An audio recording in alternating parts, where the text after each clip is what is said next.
Halo, saya Laras Karasi, saya pengajar di Fakultas Psikologi Universitas Indonesia.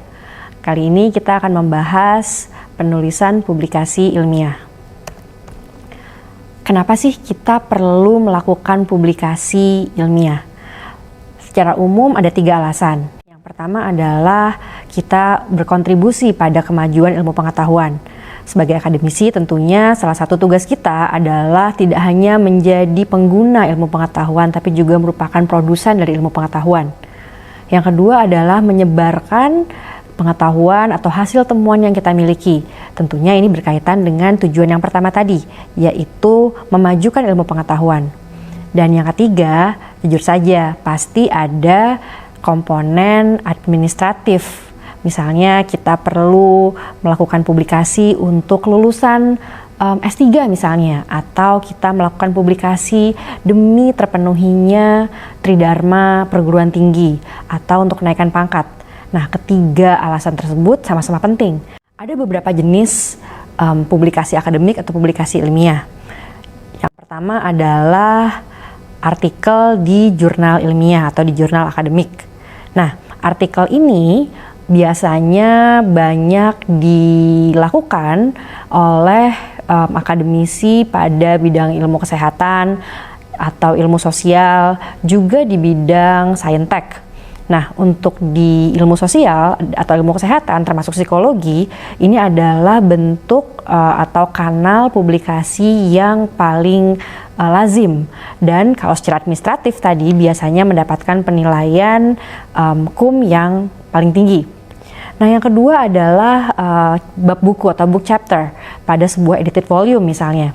Nah, untuk book chapter ini biasanya kita memenuhi sebuah call for papers atau call for chapters kalau kita mau presisi, atau bisa juga berdasarkan undangan dari si editor buku. Yang ketiga adalah monograf atau buku yang kita tulis secara utuh. Jadi penelitian kita seluruhnya kita tuangkan ke dalam buku. Nah, biasanya monograf ini merupakan kanal atau bentuk publikasi yang lazim dilakukan oleh para akademisi di ranah humaniora. Nah, jadi kalau kita membaca hasil penelitian para sejarawan misalnya, nah mereka biasanya lebih banyak berkarya dalam bentuk monograf ini. Yang keempat adalah artikel proceeding. Nah, artikel proceeding ini biasanya terkait dengan konferensi. Jadi mereka memuat hasil atau memuat makalah-makalah yang dipresentasikan dalam sebuah konferensi. Nah, untuk bidang psikologi, seperti yang saya katakan tadi, yang paling lazim dan biasanya poinnya paling besar adalah pada jurnal ilmiah atau artikel pada jurnal ilmiah. Nah, ketika kita sudah selesai nih melakukan penelitian, kita akan memilih alternatif jurnal mana saja sih yang tepat untuk mendiseminasikan hasil penelitian kita. Nah, berdasarkan apa kita memilih jurnal yang tepat untuk penelitian kita? Yang pertama adalah berdasarkan literatur yang kita sitasi pada penelitian kita. Penelitian siapa saja yang menjadi landasan kita ketika membangun hipotesis atau ketika kita merancang penelitian, membuat desain penelitiannya. Nah, jurnal-jurnal tersebut itu bisa menjadi opsi kita untuk mengirimkan naskah kita nantinya untuk dipublikasikan. Nah, tapi selain itu kita juga tentu saja perlu mempertimbangkan waktu dan sumber daya yang kita miliki. Nah, di sini misalnya ada jurnal-jurnal yang memiliki waktu review yang relatif panjang. Ada jurnal-jurnal yang lebih pendek waktu reviewnya. Nah, ini perlu kita pertimbangkan. Kira-kira untuk di sebuah jurnal itu memerlukan waktu berapa lama ya untuk review dan revisi. Karena misalnya nih, jika kita dikejar tenggat untuk lulus dari program studi tertentu, atau kita harus memenuhi syarat administratif untuk beban kerja dosen misalnya. Nah, itu perlu kita pikirkan. Jangan sampai kita mengirimkan naskah kita ke jurnal yang proses reviewnya sangat panjang sehingga kita tidak bisa memenuhi tenggat waktu yang ditetapkan oleh instansi tempat kita bekerja. Kemudian kita juga perlu memikirkan sumber daya yang kita miliki. Nah, di sini misalnya ada beberapa jurnal yang memerlukan kita untuk membayar article processing charge. Ini terutama jurnal-jurnal yang bersifat open access. Dan biasanya walaupun biaya ini rentangnya beragam, semakin tinggi profil jurnalnya, biasanya biayanya juga semakin mahal, bisa mencapai ribuan dolar atau puluhan juta rupiah. Nah, pastikan ketika kita misalnya memilih jurnal yang seperti itu, kita memang memiliki akses ke sumber daya untuk membayar biaya-biaya yang mungkin akan timbul ketika misalnya artikel kita diterima.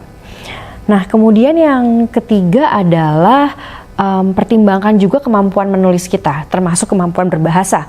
Misalnya kalau kita menyadari nih, misalnya kayak bahasa Inggris saya masih belum terlalu baik dibandingkan dengan eloquence atau kelancaran menulis, keelokan menulis di artikel-artikel jurnal yang kita baca di jurnal-jurnal top notch misalnya.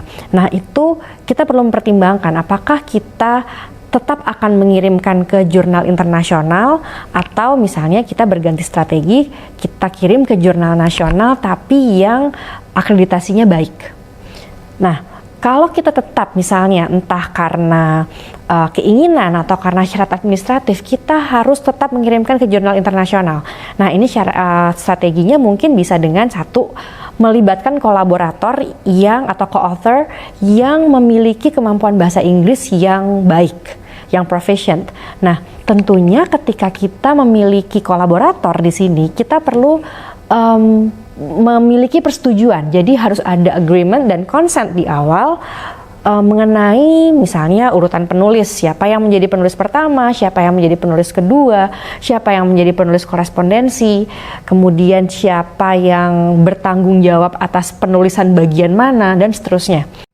Nah, kita juga perlu memikirkan jurnal, profil dari jurnal yang kita tuju. Ini berkaitan dengan kualitas jurnalnya. Nah, ini biasanya jangan sampai kita misalnya terjebak karena harus publikasi di jurnal internasional. Kemudian kita terjebak pada jurnal-jurnal yang sifatnya predator. Hanya karena kita berpikir bahwa ini jurnal internasional. Jadi pastikan bahwa jurnalnya memang berkualitas. Ada proses peer review yang memang dijalankan. Kemudian prominence jurnalnya, setinggi apa sih misalnya ranking jurnal tersebut. Ada beberapa database yang bisa kita gunakan untuk memperkirakan prominence atau gengsi atau prestise dari jurnal yang kita tuju. Tapi kualitas dan prestise itu walaupun penting, jangan sampai kita melupakan tentang leadership. Jadi siapa yang akan membaca penelitian kita? Apakah misalnya orang-orang atau peneliti-peneliti pada bidang atau subtopik yang kita teliti itu akan membaca penelitian kita? Kalau topik yang kita teliti sangat spesifik, misalnya ini topiknya adalah tentang pengaruh media. Nah, mungkin kita akan menuju atau kita akan menyasar jurnal-jurnal tentang psikologi media ketimbang misalnya jurnal tentang psikologi sosial secara umum. Misalnya seperti itu. Jadi pertimbangkan kualitas jurnalnya, jangan sampai jurnal yang predator, kemudian prestise dari jurnalnya, misalnya kuartal berapa, atau citasinya seperti apa, impact factornya seperti apa, SGR score-nya seperti apa. Nah, dan yang ketiga adalah apakah peneliti yang satu topik dengan kita akan membaca penelitian kita, karena biar bagaimanapun juga tadi salah satu tujuan publikasi ilmiah adalah diseminasi. Setelah kita mempersiapkan artikel, sebelum kita melakukan klik kirim, send atau submit gitu. Nah, itu kita perlu mengecek apakah secara tidak sengaja kita terjebak dalam plagiarisme. Ini biasanya kalau di universitas, di perguruan tinggi itu suka ada fasilitas untuk mengecek plagiarisme ini. Jadi jangan sampai nanti kita sudah kirim artikelnya, ternyata mereka bilang ini artikelnya terlalu mirip atau terlalu banyak direct quote yang digunakan dalam artikel ini. Nah, yang kemudian kita juga perlu mengecek konsistensi antara in-text citation di dalam tubuh naskah dengan apa yang ada di referensi, atau dulu bilangnya daftar pustaka. Jadi jangan sampai ada yang ada di in-text citation tidak ada di referensi atau sebaliknya. Inilah pentingnya misalnya kita menggunakan citation management software ketimbang menulis citasi secara manual. Kemudian yang kedua yang perlu kita perhatikan adalah tata bahasa. Memang buat sebagian orang atau ada sebagian akademisi yang berstrategi bahwa tata bahasanya tidak perlu sempurna dulu, tapi cukup baik sehingga tidak membingungkan buat yang membaca. Nanti kalau misalnya sudah sampai pada proses revisi baru disempurnakan. Dan yang ketiga adalah panjang naskah.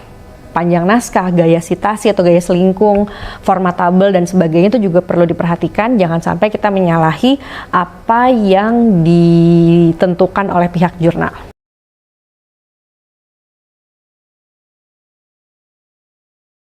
Secara umum biasanya pada jurnal itu kita pertama akan mengirimkan salah satu bagian yang penting adalah abstrak. Abstrak ini biasanya adalah, kalau buat reviewer ini adalah sebuah penanda atau indikator apakah risetnya ini kualitasnya baik atau tidak. Nah, ya ini isinya adalah rangkuman dari penelitian. Komponennya adalah ada 3 secara umum. Tujuan studi, biasanya 1 kalimat saja, kemudian 1-2 kalimat mendeskripsikan metode, kemudian 1-2 kalimat mendeskripsikan hasil penelitian. Kemudian yang juga penting adalah di bagian introduction. Introduction ini merupakan arena di mana kita memperjuangkan kenapa sih riset ini penting, kenapa riset ini urgen, kenapa riset ini memiliki kebaruan. Nah, di sini kita bisa memberikan latar belakang, argumen, atau penjelasan mengenai tadi penelitian kita, kenapa sih penelitian ini harus dilakukan. Jangan lupa untuk memberikan evidence untuk setiap klaim yang kita lakukan. Kita bisa dengan melakukan memberikan informasi statistik dari data pemerintah, dari sensus, dan yang juga sama pentingnya atau bahkan lebih penting adalah dari teori dan studi-studi sebelumnya. Hindari kalimat-kalimat filler sentences atau kalimat-kalimat yang klise, misalnya psikologi adalah ilmu mengenai tingkah laku manusia. Itu udah nggak perlu lagi diletakkan di bagian manapun di penelitian sebetulnya. Kemudian nyatakan pada introduction apa sih yang menjadi kerangka teoretis yang memandu riset ini. Misalnya kalimat-kalimat yang sering kita lihat atau kita baca di artikel jurnal adalah misalnya drawing primarily from the media effects tradition atau embarking from the tradition of X, Y, and Z. Nah, di situ biasanya kita adalah cara untuk menyatakan kerangka teoretis apa yang hendak kita gunakan. Sebisa mungkin hindari menggunakan Google Translate. Seringkali kalau kita menggunakan Google Translate, terutama untuk ilmu sosial dan humaniora, terjemahannya tidak enak dibaca. Dalam penulisan naskah, pastikan bahwa kita hanya mengikut sertakan teori atau literatur yang memang pertinent atau memang berkaitan dengan variabel yang kita uji di penelitian kita. Prioritaskan literatur terbaru. Jadi misalnya nih kita penelitiannya bukan tentang penelitian psikologi perkembangan, mungkin kita tidak perlu atau tidak harus mengikut sertakan teori mengenai teori perkembangan dewasa muda karena partisipan kita kebanyakan adalah dewasa muda. Yang kedua adalah hindari sumber tangan kedua. Jadi misalnya kita bilang Bandura dalam Adams gitu. Nah, itu seharusnya tidak terjadi. Jadi kalau kita memang mensitasi Albert Bandura, kita harus cari kita harus cari sumber, cari dan baca sumber aslinya. Kenapa? Karena bisa jadi peneliti yang mensitasi Bandura itu sudah memparafrase penelitian Bandura tersebut sehingga sesuai dengan penelitian yang bersangkutan, yang belum tentu sama dengan konteks penelitian kita. Kemudian kadang-kadang kita juga kalau kita melakukan replikasi penelitian misalnya, nah itu kita perlu menjelaskan kenapa penelitian tersebut perlu direplikasi.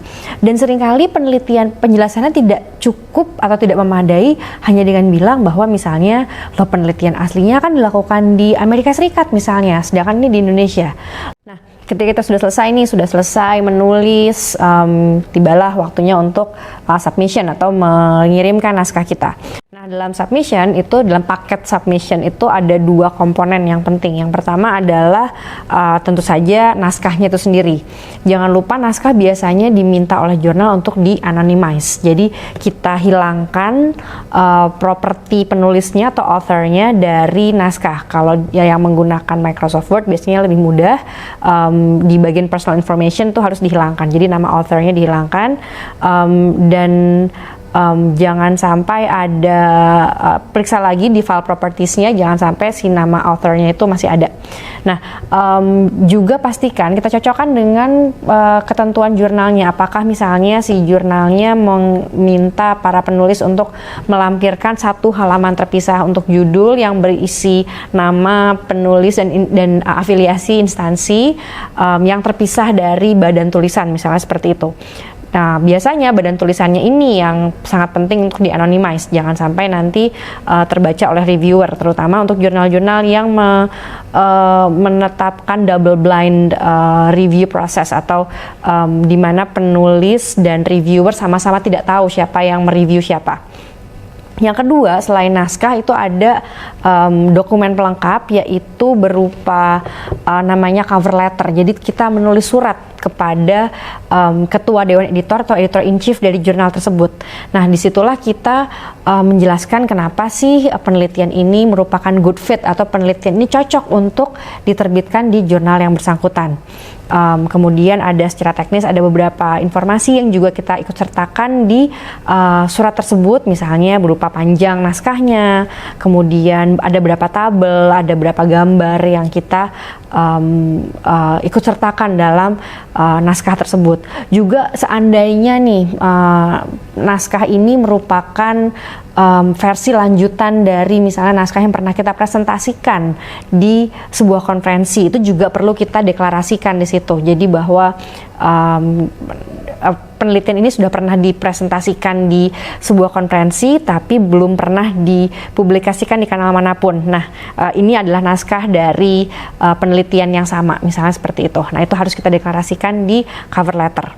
Setelah kita melakukan submission, itu kita menunggu. Nah, ada beberapa kemungkinan. Yang pertama adalah desk rejection.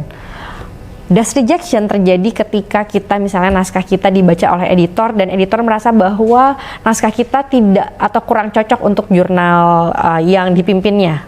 Nah, itu kita mendapatkan desk rejection. Desk rejection terjadi sebelum naskah kita bahkan sampai ke tangan mitra bestari atau peer reviewer.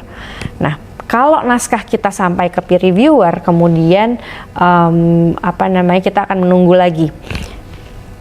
Setelah naskah kita direview, ada 3 kemungkinannya. Yang pertama adalah accepted as is. Ini hampir tidak pernah terjadi. Yang kedua adalah rejected. Ini yang paling sering terjadi. Yang ketiga adalah revise and resubmission. Jadi kita diminta untuk